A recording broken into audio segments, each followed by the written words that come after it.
All right, good morning. Okay, The Real Housewives, season 16, episode 2. All right, so we pick up right where we left off last week with Porsha madder than a motherfucker at Drew's dumbass. So Porsha basically asked the producers, can she break the fourth wall? And basically says to Drew, first of all, before we even get to that, Drew kills me, right? Because Porsha is clearly saying to her, like, you went behind my back and did some shady stuff with Dennis, and Drew's just, what? What are you talking about? What are you? Drew is a gaslighter. For somebody that don't know what gaslighting is, baby, you do it too. You called your husband a gaslighter.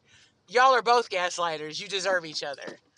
Um, but anyway, so Porsha, you can tell, is getting more and more mad. I would be too. It's like, bitch, don't play with me.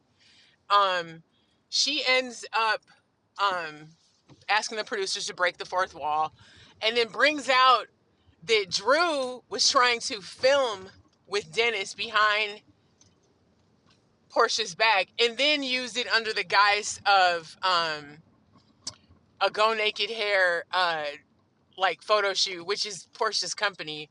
And I love how Porsha was like, "Girl, you crazy? Listen, I'm Team Porsha on this. Drew is out of line. She wouldn't want somebody to do that with her husband or soon to be separated husband. So for her to do that with Porsha and then tell this ridiculous story about Dennis calling her to the studio and he wanted her to sing this song for Porsha and they cried together, like, girl, please, you sound crazy. And again, Porsha hits Drew, and if she turned around and slapped the shit out of you, that would be on you. Now, is Porsha probably putting 20 on 10 with this? Maybe a little bit, but then I don't know. I don't have any kids with anybody, with anyone, but I could see her feeling some type of way, and I do personally feel like her and Dennis still have romantic feelings for each other. I feel like they had real chemistry. He just shouldn't have fucking cheated on her while she was pregnant. But I really hope they could work it out. And it's obvious that Porsha is going through it. This shit with Simon. Again, Porsha, I love you, but Porsha, the shit with Simon you brought on yourself. Not all of it, because you didn't know he was a total complete fucking loser. You didn't know all that. But some of the stress that you're going to is self-induced. But this shit with Drew and Dennis obviously isn't. Um, okay, so we get more into Angela Oakley and her family a little bit. Her daughter is beautiful. I love her house, love her husband. They're fun. I like that she's like the eldest of the ladies that have the peach at the moment. I think she's the oldest woman with the peach right now. Um, Angela's refined, beautiful, awesome. There wasn't much to that scene. They're fun and cute together. Um, so we get to Kelly and her friend looking at her restaurant. Kelly's messy, but I like Kelly, and I like women that are about their business, and I love an entrepreneur. I respect that.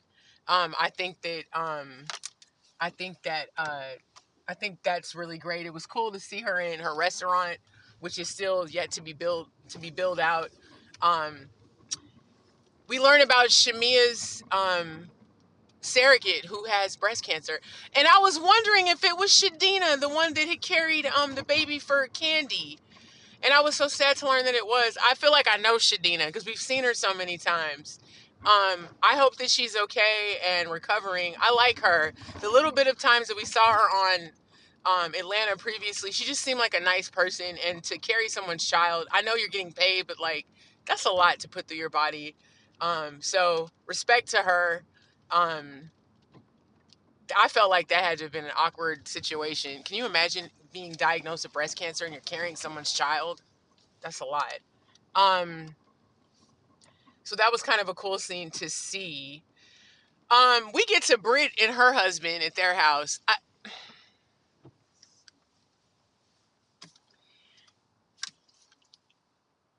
Britt is just nothing about her situation gives authentic. like nothing. I don't find her authentic at all. And I find it interesting that she's trying to have a baby with this man. And it just, none of it seems real. It all seems so manufactured. Down to, we need to get a room downstairs for mom. She just can't be upstairs. Her voice, everything about her. And now knowing what we know, that none of the rest of the cast is fucking with her like that, I can't wait to watch the rest of this drama unfold. As far as for me, my mom said, you need to give her a chance. Okay, well, we're on episode 2, Mom. I don't like Brit. We 2 episodes in. I'm like, ugh. Last 2 final scenes were with Shamea, Angela, and Drew at the gym. And then Porsha and Dennis. But I wasn't feeling the scene with Shamea, Angela, and Drew. I didn't like that they were calling Shamea a lapdog. How is Shamea a lapdog? Portia's like one of her best friends. I just don't think you can call her a lapdog when that's her homegirl. Like, they've been friends for fucking decades. That's her friend. Like, that's her real friend. And I think she is well within her rights to mention to Drew the Dennis shit. The calling her a lapdog, though, like, really? You would want your friend to have your back. But whatever. I mean, that's all up for discussion. But I just didn't think that was necessary. I'm parking right over here. Sorry. But I think Drew, you ain't shit. I'm sorry. Drew, you ain't shit. I feel like a lot of the shit your husband has accused you of, you're probably guilty of.